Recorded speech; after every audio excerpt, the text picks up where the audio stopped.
This is the Believe in Pro Wrestling podcast. Here's Rick Ucchino and SP3 on the Believe Podcast Network.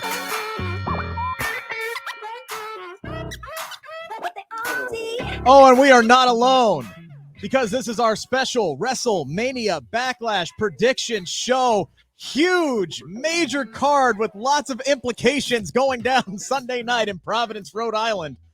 So we had to call in the big guns. We both had to pay him $5 to get him here. But it is Sean Ross Sapp, the unofficial executive producer of this show, because he gives us so much good shit to talk about every week. When you're doing a daily show, it is great to have a man like this who generates real news and content and gives us so much stuff to talk about. And it's so great that he can finally join us here on the Believe in Pro Wrestling podcast. Sean, how you doing, good sir? I'm doing good, and you're about to be doing a lot better for your video, people, because let's see what we got here. What do we got? Bam! My background is Rey Mysterio being blinded. That's what we got right here.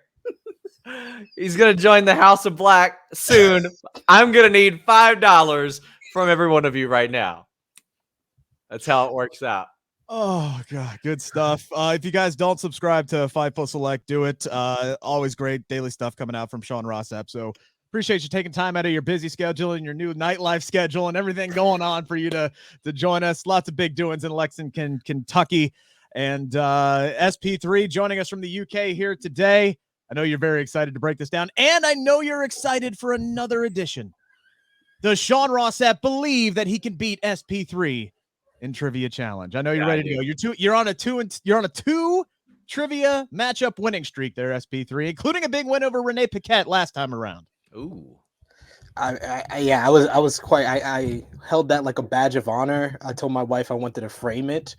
Me beating Renee Paquette in trivia, almost as much as I framed my trophy when I ended the Sean Ross Sapp reign of terror on Quizlemania. I mean, he let me, but I still did it, and I did it for my people, because Booker T couldn't get it done for African Americans and end that reign of terror in 2003. So I did it in 2022. What the hell? Our promos were not the same. Our promos were nowhere near similar to that build. I did not do that. Ours were more like Edge and Booker T. Like, we were talking about shampoo and stuff. We like Japanese shampoo commercials. And maybe I threw that game. Maybe I'm sick of working for 2 or 3 hours on Wednesdays. Whatever. You got the win. That's all that matters. Did you retain it recently? No, I was a transitional champion. Who's got it? It's Tempest, of course. Oh, of course. They threw in the big guns at me when I dethroned you. My God. Basically, you were Christian. They just fed you to Randy Orton. That's pretty much exactly. Absolutely. Yeah, that's exactly what happened. So we got 6 matches, only 6 matches to break down. Maybe they'll add some more, but we'll dive into that. But first things first, got to thank our friends over at Bet Online, the continued #1 source for all of your betting needs and sports information. Find all the latest developments, including updated odds on the NBA and NHL playoffs, Major League Baseball, how many games are the Reds going to lose this season, bet the over, fights, and even next season's NFL futures. Don't forget this weekend, it's the annual Run for the Roses and Sean Ross Sapp country. The Kentucky Derby's going on. Bet Online, your continued source for all your sports wagering needs, including live betting and your favorite Vegas casino and poker games. It is super easy to get started. Head on over to the website today or use your mobile device to join and use our promo code BELIEVE, that is BLEAV, to receive your 50% welcome bonus on your first deposit. Bet Online, where the game starts. And gentlemen, we will start with everybody's favorite former duo. Madcap Moss will be going one-on-one with Happy Corbin. Madcap Moss actually been doing some pretty good work. He's steadily getting over, mostly because people hate Baron Corbin so damn much.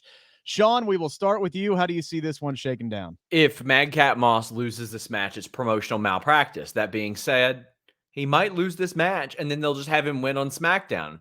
Like, that's what they do a lot of. Oh, well, look, they both win, so nobody loses. Yeah, everybody loses in that sense.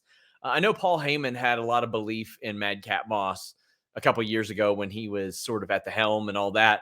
Moss had that terrible injury, unfortunately, was sidelined. And then, unfortunately, after that, they put suspenders on him, which is, I don't know who's got it for suspenders in that company.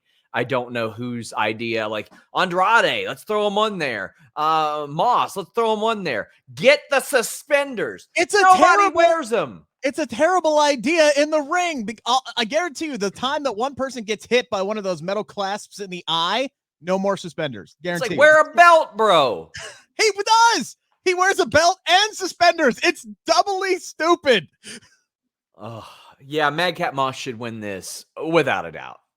Yeah, they just had Drew McIntyre kick out of End of Days at WrestleMania, so I could easily see them. It's either going to go one of two ways. Either the floodgates are going to open and now everybody's going to kick out of End of Days, or they're going to try and give Corbin a win here to kind of reestablish it here. I do think Madcap Moss is the guy that they're trying to build for something here, right? They just gave him the Andre the Giant Memorial Battle Royal. Typically, that hasn't meant much in the past, even though it should. Obviously did wonders for Baron Corbin. But yeah, I think Madcap Moss should get the win here. Do I think he gets the win? Nah, I'm going to pick Happy Corbin. I think Happy Corbin gets the win on this one. SP3, what do you say? I'm pretty sure someone in WWE Creative saw a lot of Family Matters and that they were a big fan of Urkel, and that's why everybody's wearing suspenders. So that's probably it. But yeah, I'm going with Madcap Moss because that's the right move to go with. He's a baby face that from week to week gets a reaction, doesn't get a reaction, but he's very mobile in the ring. He has a pretty good offense. I want to see him get the big win here, but I wouldn't be surprised like you two if Happy Corbin wins here because he lost at WrestleMania, and Backlash has traditionally been the place where they correct things from WrestleMania, even things that don't need correcting.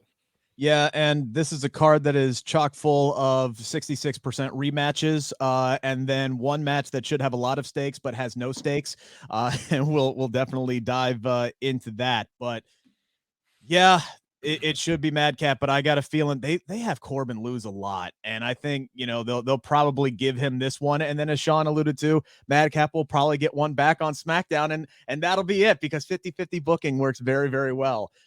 For they'll take both off TV and then they'll wrestle twice again next month. Precisely. But Happy hadn't lost before WrestleMania, so he's due back-to-back losses at this point. That's why I'm going with Madcap. He was the undefeated Happy Corbin for all of about 8 minutes in singles competition. Competition, he was undefeated, but should be a good one. I think both these guys work really well in the ring, so hopefully they get a little bit of time. I think they'll get a little bit. Everybody should be getting some time with only 6 matches on the card. Sean, do you think they're going to add something? I was going to say they have to add something, right? Like I'm really surprised that we have 3 separate women's feuds, which we also highlighted in the main event on Monday Night Raw. None of them are on the card this Sunday. That's a little head scratching that we're not at least getting Rhea Ripley and Liv Morgan on Sunday. I hope they adjust it and they add it. I mean, they should, because if you get it on Monday, it's going to be 3 minutes long. So I think I'd rather them do it on Sunday. Well, we definitely had to make sure to fit in a rematch between Bobby Lashley and Omos. Now MVP is in Omos's corner. I think it's safe to say, SP3, that a lot of people were surprised that Lashley did beat Omos at WrestleMania just because it looked like they were building him up as that unstoppable force, and he had been undefeated for an entire year. No one even came close to taking him down. And we all kind of thought, man, are they really going to strap the rocket to this guy and beat a former WWE champion at WrestleMania? And I think they made the right call in putting Lashley over, sets up the MVP heel turn. Now, how do we see this one shaken out in the rematch? Well, historically, WWE pushes these giants to lose to a babyface. Great Ali, Umaga, and Omos kind of fit in that thing with having Bobby Lashley return as a babyface and beat him at WrestleMania. But this is 50-50 booking at WrestleMania Backlash, so Omos is going to get the victory here. It solidifies him and MVP's association. Plus, he lost at WrestleMania. He took his first bump on WrestleMania Raw. He lost the arm wrestling challenge. He has to win something at this point. How much damage do you think it would do to Omos, Sean, if he does lose to Lashley again on Sunday? It's probably significantly. I thought the way that this was handled was, I thought it was fair the way that they explained MVP's turn, but I thought there were better ways to do it, because I always thought, based on what I've seen, the money in Omos was who knocks him off his feet, who slams him, who pins him. Because whatever they thought he was going to be, thus far, he ain't it. He's can't cut a promo. He's not good in the ring. He maintains some sort of physical charisma, but when you see Morrissey on AEW, you're like, oh yeah, we didn't know how good we had it with like the 7-footer thing there. Like we've come a lot. There are far more great Khalis than there are Undertakers or Kanes of the world, and it's not, or Kevin Nash's. It's not easy to really develop those big men. So I thought that's where the money was. So Lashley beating him at WrestleMania, I thought eliminated a lot of that, because if you remember Khali, he went on this monster push. Then once he lost, he never quite got back to that. And by the end, he was taking L's on main event. That's what you do. With Omos, I thought it would have been a lot better if MVP had turned at WrestleMania and cost Lashley that match and said, I don't want somebody who's vulnerable, and you showed me at Elimination Chamber, you're vulnerable. You couldn't even make it into the match. Yeah. So I found somebody who isn't vulnerable. That makes the climb for Bobby Lashley even more than that. Now it's like he's got to overcome MVP, not Omos, because we've seen him overcome Omos in a singles match, in an arm wrestling match. They probably played hopscotch backstage, and he beat him in that too. Because so that's not surprising. I've seen how Omos moves. Yeah, and we've seen him overcome Cedric. So the thing is, he's trying to overcome MVP.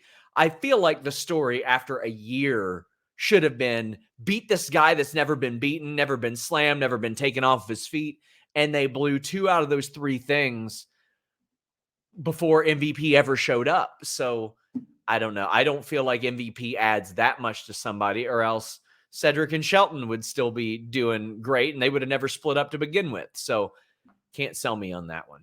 Are you telling me that WWE just does things? They don't actually like have plans for more than like 8 people. Is that what you're trying to tell me? Unfortunately. We're all shocked. Everybody who's watching this episode is shocked right now. So are you picking Omos to win? Yeah, I am. I think this is going to come down to exactly what you said, Sean. It's not going to be so much him trying to overcome Omos. It's going to be him trying to overcome MVP. I think MVP is going to get involved in some way, shape, or form. Probably, do the Nancy Kerrigan to the knee with the cane or something like that. And that's going to end up costing Lashley this matchup. But yeah, I think we're all in agreement here that Omos is going to win. Our second rematch comes in the form of Edge and AJ Styles. I've been really enjoying a lot of what they have been doing with Edge and Damian Priest, sans that purple light BS. I think a lot of people would agree with that. But regardless, this is an intriguing matchup. Damian Priest has been barred from ringside, which I think means somebody else is going to be showing up on Sunday and costing AJ Styles this match. The next person in Judgment Day, whomever that may end up being, whether it's somebody like a Tommaso Ciampa. I know there are people out there who think maybe Finn Balor turns his back on Damian Priest, or maybe he does not. Turns his back on AJ Styles and joins up with Priest and Edge. Or maybe he is the equalizer and Damian Priest gets the win here. I think this is one of the more intriguing matchups on the card. These guys get a second chance to kind of live up to the billing that a lot of people don't believe they did at WrestleMania. Sean, how do you think this one turns out? It's WWE, so I always suspect 50-50. However, we do have the equalizer with Finn Balor. Damian Priest can't be ringside. The Edge stuff hasn't been hitting great. For me, the promos have been bad. I think there was more buzz with AJ and Finn than there was Edge and Priest. And the fact that they have managed to take 2 of the most effortlessly cool people on earth, Edge and Damian Priest, and make me go, oh, every time that they're on screen is wild. But I feel like AJ finds a way to pull this one out. And that's when Edge goes into recruitment mode, if they have even considered adding any semblance of story to this. SP3? I said the same thing as Sean. I've been telling you this for weeks now. It just, when you're going for this whole dark, mysterious type of group and you're relying on hometown heat, it just doesn't connect too well. Like, it just seems like you're talking out of 2 sides of your mouth and you don't know what your character really is. I'd say this in an Ohio river town in front of 100 people is what I'd be getting heat on people like doing that. Like, why is Edge doing that here? And he doesn't need it. He was one of the best promos in this company as a babyface. And it's very rare that a babyface talker can be a great promo in this company, but Edge was able to pull it off. And Edge has always historically been a great heel promo, and he didn't need to rely on hometown heat a lot of times. He would direct it at the superstar, like a John Cena, like a Batista. He's done that in the past. I just don't see it, and he hasn't brought it yet with AJ Styles. I'm hoping these guys realize their mistake from WrestleMania, where they kind of started at 0 and wanted to bring the meter up to a 10, and they only hit about a 7 and 8. I hope that they start off hot and they start off at like a 3 and 4 and can get to that 10 this time. So I hope that the match is better than WrestleMania. I think that we are going to see a new member of Judgment Day, and I'm going to go with Rhea Ripley. I think Rhea Ripley, this is the spot for her to come in, be the newest member of Judgment Day. But Damian Priest doesn't have to be at ringside, and we've seen in the past with Damian Priest versus Finn Balor, Edge didn't have to be at ringside. All he had to do was stand up from a chair at the stage. So Damian Priest can just distract AJ Styles that way. But I think that regardless of who's going to join Judgment Day or how he does it, Edge gets to win here. Rhea Ripley would make a lot of sense as the next member, which is why I'm kind of hoping that they would add Rhea Ripley and Liv Morgan to this card, because I think it would make a ton of sense for Rhea Ripley to lose to Liv Morgan, and then that kind of be the whole recruitment angle here of where Edge, the same way he brought in Damian Priest, like, hey, you didn't have a match at WrestleMania. You're better than that. All right. I was in the main event last year. I'm better than where we currently are on this card. And he could look at somebody like Rhea Ripley, who's also hugely talented, and go, you should be better than losing matches to Liv Morgan. I can at least kind of tie that in.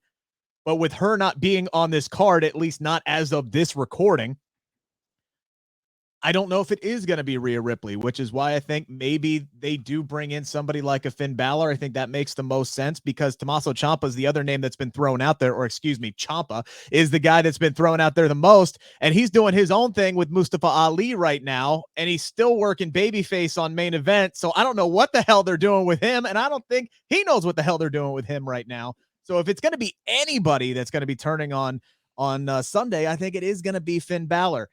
Something is happening, whether it's just something as simple as, oh, hey, here's that shimmering purple light bullshit that they like to do. Something is going to cost AJ Styles this match, and I think Edge is going to win on this one. Sean, I do agree with you. I always go towards 50-50 booking normally. And to me, this one, and maybe you guys will disagree with me, this is the one that screams 50-50 booking to me.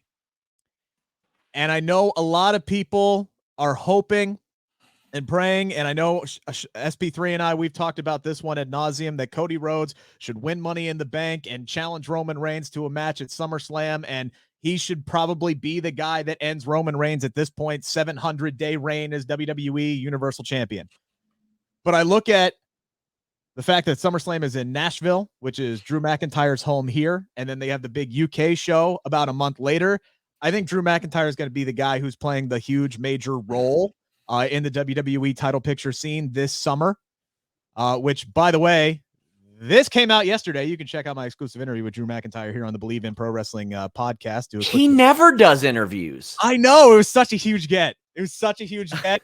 He definitely wasn't on also with CBS, Redacted, and several other different publications. So, it was a huge get for me to do that. But you can check out one of 81 interviews he did this week about WrestleMania Backlash here. But I think he's going to end up being the guy, which makes me necessarily think they don't have to feel like they need Cody Rhodes to keep winning matches for an extended period of time. And they had this whole thing that played out on Monday where Seth is like, I'm better than you. You're, overrated just as much as your dad is. You're never going to win the WWE championship, all that stuff that he was talking about on Monday, kind of taking this to the next level. To me, this screams 50-50 booking, and then the blow off is in Hell in a Cell. I'm picking Seth Rollins to win this matchup. SP3? Yeah, I mean, I looked at the booking of the go home show. Seth lost a $500 jacket, and Cody has gotten under his skin every single week, gotten him more paranoid, more heated up. So it just makes sense with what WWE usually does, that Seth Rollins is going to win here. I would love to go with Cody Rhodes, especially after he said his favorite TV show of all time is Saved by the Bell, one of my favorite TV shows of all time. But I think Seth Rollins is going to win this one. I think Cody should win for a number of reasons. Wins and losses do matter. He says that they matter. Hopefully he's got some sort of influence in the company because winning does matter. People don't want to watch losers fight each other. And the common belief is that this stretches out to Hell in a Cell, right? So this is not personal enough for me for Hell in a Cell. And there's no reason if Cody wins after 2 matches for it to be that way. So you got to give me a reason why Cody would want the 3rd match, much less it be in a cell.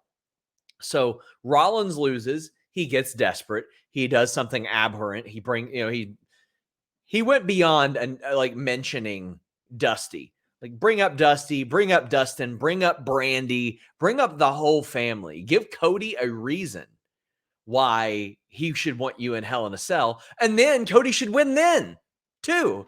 And then Seth should go like towards his downward spiral of like psychosis and all this stuff of like just trying to get his way back, because if he ain't going to compete for the title soon, he can lose this feud and lose it handedly because Cody is headed for that title. So what I don't need to see is win, loss, win, or 50-50 there either. Let Cody win this. Seth Rollins is bulletproof. And as we've seen with Sami Zayn, who never wins matches, even when he's champion, if you're good enough, you can overcome that and parlay it into a story like Zayn did. I think this feud should be a clean sweep for Cody. I think he should be their guy. And you should be using this as a recruiting tool to other AEW guys and say, look what we can do for you. It's what they were able to do with AJ Styles in New Japan, but then all those people from New Japan also looked at Gallows, Anderson, and Nakamura and said, I don't want that. Unless you just want to surf, right? And then you can just, And then you just let him surf. Let him surf because there's no water near Japan. So you say Cody should win. Do you think he wins on Sunday? Yeah, I think he wins. I just got this feeling, man. I know WWE too well. This is going to be, Seth wins. Maybe he cheats. Maybe he screws something over. Maybe he brings up Pharaoh inside the ring. I don't know. And he's protected. He's protected, right? That protects him. Yes. These terrible finishes. Ugh. I don't think Cody should lose anytime soon, but I don't think WWE is going to see the value in keeping him undefeated for a huge stretch run if he's not going to go right into a title picture at SummerSlam. And I think they've already tabbed Drew as the guy. The one lone women's match on the card, you got Sid's girl, Ronda Rousey, going for the SmackDown Women's Championship against Charlotte Flair. I don't know why they didn't put the title on Ronda at WrestleMania, but apparently it was to get this huge I Quit match at WrestleMania Backlash, which is this show that they desperately, obviously care about. We'll get into that in a moment. But SP3, does your girl get her hands on the title this time around? Yes, because the report came out after Ronda lost at WrestleMania. This is a long-term story, which means this is a 3-match series. And you got to set up the 3rd match, which will probably be Hell in a Cell with Ronda and Charlotte next month. You're going to have Ronda Rousey get the victory here. So I'm all for it. I'm all for Ronda getting the title. Hopefully that inspires any type of emotion from her, because I'm still waiting for some type of emotion, some type of fire from the Ronda that we saw in 2018 to come out of Ronda in 2022. And I want to be invested in this feud, but they really haven't done anything for me except for make me root for Drew Gulak in this whole entire feud. That's a good point. Yeah, he's honestly been the MVP of the last few weeks, which is like not a good thing there, Sean. This is like when they tried to make Reggie like the central figure with like the SmackDown Women's Championship for a while there, except this one, he's actually succeeding at being the guy, because nobody's really interested in a lot of what Ronda Rousey and Charlotte Flair are doing together, which is a damn shame, because I think the match in and of itself should be good on Sunday. I think it should be good. I just don't think there's any way that Ronda Rousey says I quit. I don't think she didn't even tap out in her MMA career. And I look at that very similarly to what I look at the prospective Tyson Fury wrestling appearances. He's an undefeated boxer. He ain't losing in pro wrestling. Maybe a no contest if you're lucky. So I don't think that Ronda Rousey is going to say, I quit for the first time in a pro wrestling ring. She looks at herself and probably says, I never said that in MMA. I had to get put on my ass repeatedly before I would even go down. So I think that she's going to win this. And I think it'll be, I think it's pretty clear cut. This is one of the most solid wins losses that I see on this show, most clear cut. Yeah, the only way that Ronda doesn't walk away with the championship is if they do some kind of like Bray Wyatt, Seth Rollins inside Hell in a Cell level booking BS where it ends up being a no contest, right? Where they decide to just throw the rule book out the window and say, the match is over. Neither one of them actually needed to say I quit to set up a Hell in a Cell match. Hopefully they don't go that direction. I think Ronda's winning this one. Or they do Mankind, The Rock, 1999 Royal Rumble, where Ronda cuts a promo on the pre-show and says I quit, and Charlotte records her. That's gonna require a lot of actual I quit. You want to talk about emotion and attitude? Like she's actually. Could you imagine if they played that over the sound speaker and she's just like, I quit. I quit.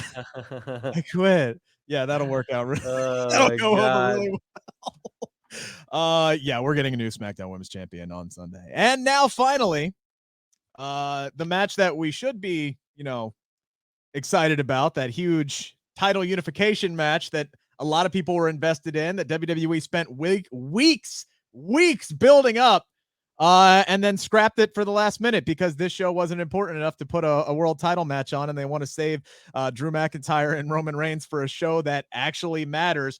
By the way, if you're going to call something a premium live event and then say that it doesn't matter, it's not a premium live event.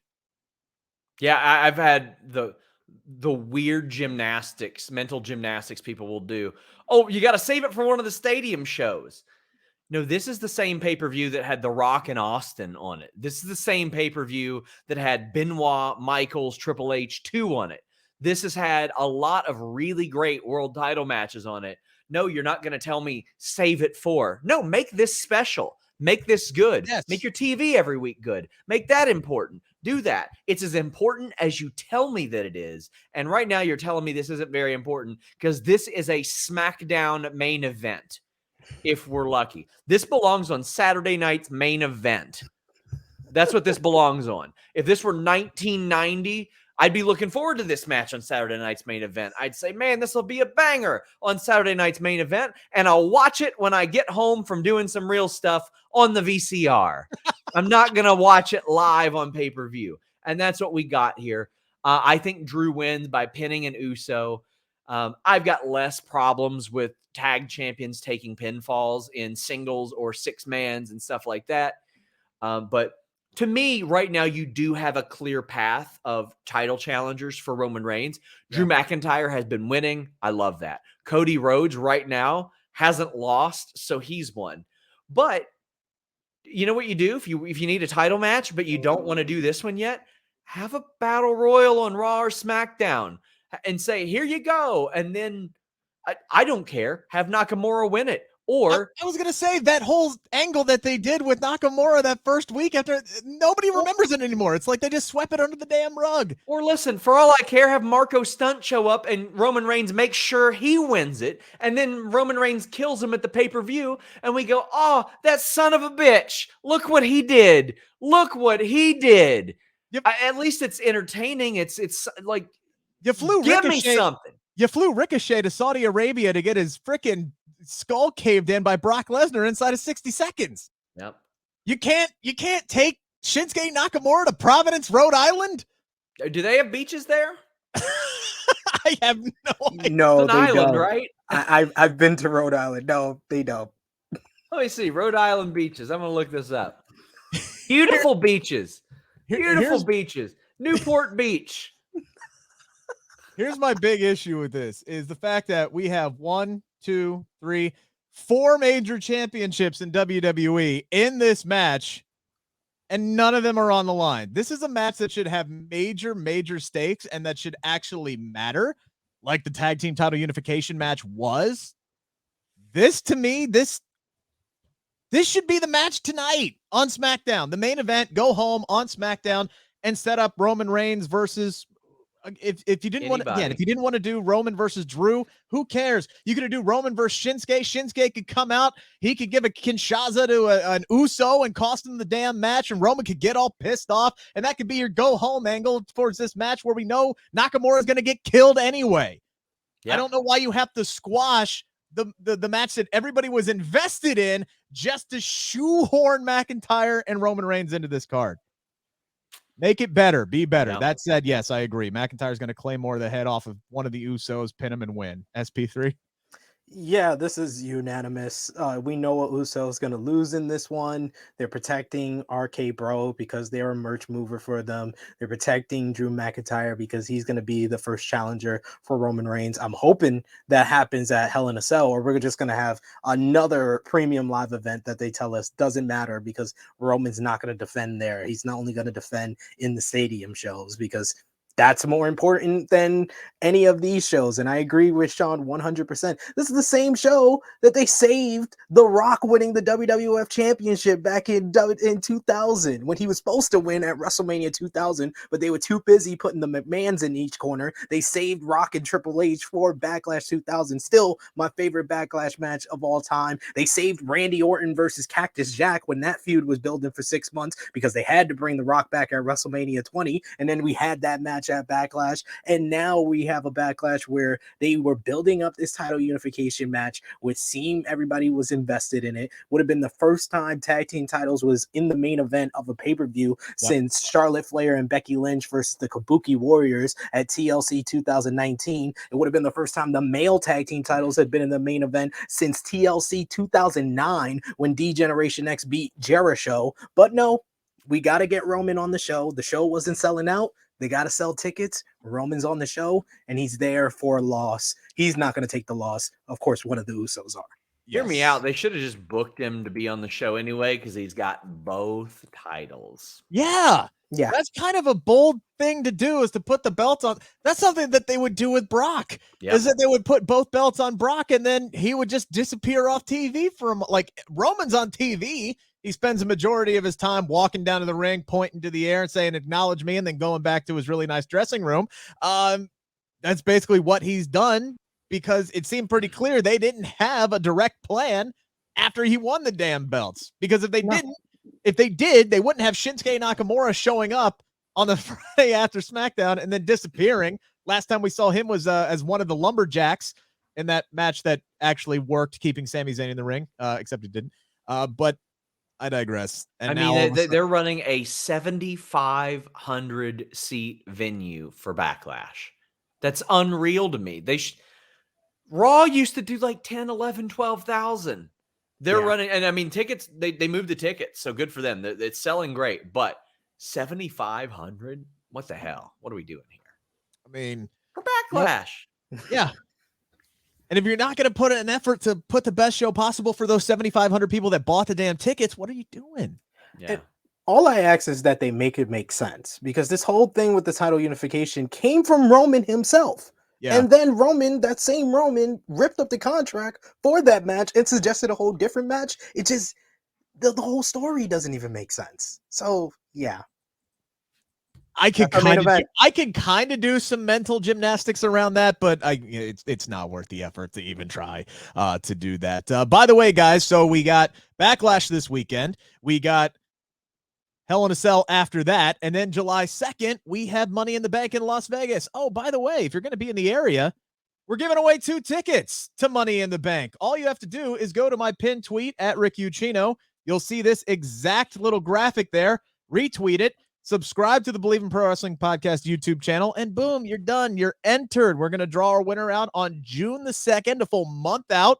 All right, so you can make sure you can plan everything out and get there on time, giving you a month to finalize everything. So again, check out my Twitter feed, giving away 2 tickets to Money in the Bank. Appreciate you guys for subscribing to the Believe in Pro Wrestling channel. Sean, I'm going to give away 3. They're going to be right in front of yours, and I'm going to supply big signs to those people. So, and you don't have to do anything. I'm just going to give them away arbitrarily. So there you go.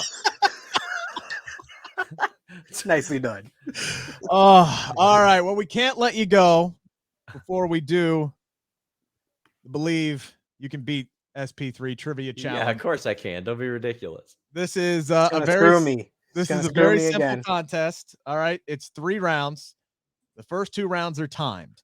So in round 1, you'll give me 30 seconds to give me the first 2 rounds are multiple choice, obviously, answers. So you will have 30 seconds to give me up to 10 answers. Second round, you get 10 seconds to give me up to 5. And then there will be one final question in round 3. You will go head to head. You'll ring in by saying your name. And pretty much however many points you're down or the other person's down, I'll figure out how much that last question's worth. But I'll let SP3 go first just so you can see how it's done. Sorry, you're always the guinea pig, man. You're always the guinea pig. So SP3, here we go. Round number 1. Triple H holds the record for most Backlash appearances with a record of 4 and 6. Over those 10 appearances, he has faced 12 different superstars. You have 30 seconds once the music starts to name 10 of them. Are you ready? Yeah, sure. All right. The Rock, Undertaker, Kane, Chris Benoit, Shawn Michaels, John Cena, Edge. See, I'm wasted now. Randy Orton, JBL, Cody Rhodes, Ted DiBiase. Yeah, that's it. You got 10 of them. How about that? Wow, there's no way I would get that. I don't remember anything from Backlash. You said everybody, I think, except for Batista. Batista was the only one. You actually did 11, but you only get 10 points. All right, you only get 10 points. Sean, I hope you can remember as far back as last year because that was the first time that WWE called this premium live event WrestleMania Backlash. Yep. You have 30 seconds to name 10 of the 16 superstars who competed on the main show inside the Thunderdome last year. All right. There were 16. You have to name 10 of them. Okay. Damian Priest, Miz, Roman Reigns, Cesaro, Rhea Ripley, Asuka, Charlotte, Bailey, Drew McIntyre, Braun. Yeah, that's it. Bobby Lashley. Okay. Yeah, you got it. Yeah. Oh, man, those were easy. Give him an easy one. Come on. I should have named like all the zombies instead. Oh my God, that was a terrible zombie match. Exactly. Oh, all right. So round 2, 10 seconds here is on the shot clock now. SP3 in 2016, Becky Lynch became the inaugural SmackDown Women's Champion when she won a 6-woman elimination match to capture the gold. You have 10 seconds to name the other 5 women in that match. As soon as the whole roster at that point. That was the whole SmackDown. Good luck. Roster. There were 6 people in the roster. Oh God. Carmella, Alexa Bliss, Nikki Bella, Natalia, Naomi.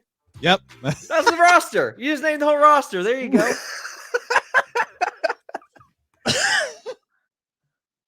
Man, 15. I should have spent more time coming up with harder questions, I guess. All right, Sean. In 2017, the world was shocked, I say, when a career lower card competitor won the WWE Championship at Backlash for the first and so far only time in his career. He became the 5th different superstar to hold the WWE Championship within the first 5 months of that year. You have 10 seconds to name the 5 champions, including the man who won the gold at Backlash in 2017.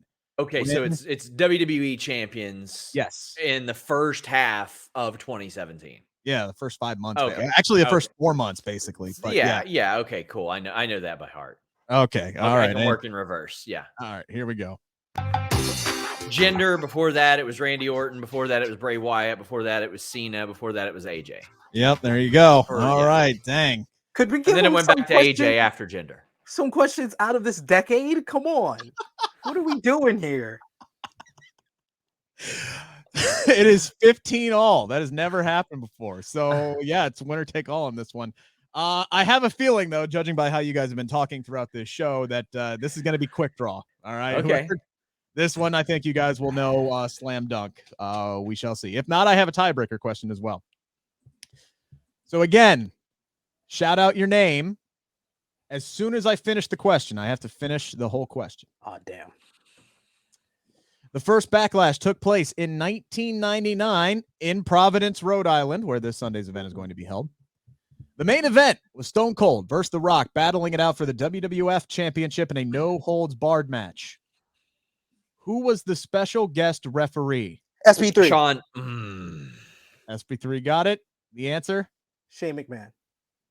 He wins. Yep. SP3 takes it. How about this for trivia? Who had to get their hand bandaged up after that? Oh, that's a good question. I'm gonna say Shane. No, it was Big Show. It was Big Show. Oh yeah, you're right. On the WWE Network version of this, they what they did was they would, like, on the DVD and VHS, they would show you this behind the scenes stuff, and they put that version on WWE Network. I did a retro review of it, and or maybe it was this or Massacre. No, it was this one because he debuted at Massacre. And they show him cutting a promo backstage, like getting his hand bandaged up from the Boiler Room match. Good stuff. Nice. By the way, the tiebreaker question: who was the special guest referee in the main event of the second ever Backlash? Do you guys know who that one was? Is it still Shane McMahon? It was Shane McMahon. Yeah, I was gonna say, I thought so. Pretty much the only difference in that match was instead of Stone Cold, it was Triple H and The Rock battling it out over the WWF Championship. All right, well, usually that's a lot more fun because people are missing questions, but you guys clean sweep on that one. So good up for you guys, and terrible job for whoever put those questions together. Sean, this has been a lot of fun. Hopefully we can do it again when we have a bigger and better card to talk about. But go ahead and plug everything you got going on at Fightful. Great stuff there. Fightful.com. You can subscribe to our exclusive wrestling news service, and it also has about 7-8 weekly podcasts as well. I did an Ozark final season review over there. It was. I wasn't told this. I would have joined you. I cursed. I cursed a lot. FightfulSelect.com is where you go for that. It's just $5 a month, 16 cents a day. Good stuff over there. All right, SP3, since we're all about cross-promotion over here, I'm sure you got some big doings on the True Heel Heat YouTube channel this weekend as well. Yes, True Heel Heat 174 this Saturday, 11:35 a.m. Eastern Time, with special guest Victor Perry. He's a NYC school teacher who's got a wrestling club at his school. So we're going to be talking about his exports as a teacher in New York City. That's tough enough. And we're also going to be talking about all the latest wrestling news. Plus, we got watch-alongs for Impact Under Siege, as well as WrestleMania Backlash. So True Heel Heat YouTube channel. Follow him at True Heel SP3. Follow Sean there at Sean Ross Sapp, and follow me at Rick Ucchino. For those listening on the podcast, that is spelled UCCHINO. Check out the pinned tweet. Follow the instructions. Very simple. You could win 2 tickets to Money in the Bank this summer. Also, check out my interview with Drew McIntyre, which is up right now. Or you can check out my interview with Maria Kanellis. Or you can check out my interview with Raquel Rodriguez. They are all right there, ready to go. If you want to go back as far as a month, I talked to all the same people that Sean did in where the hell were we for WrestleMania? Where the heck was that again? That was Dallas, Texas. That's right. Yeah, I talked to all the same people Sean did in Dallas. So appreciate you guys tuning in. SP3 and I will be back. Special live edition. It's becoming regular, but special live edition, 2:15 Eastern Standard Time on Monday. We'll recap all this great action from WrestleMania Backlash. Enjoy your weekend. Happy Mother's Day out there, everybody. Take care. This is the Believe in Pro Wrestling podcast, brought to you by Bet Online.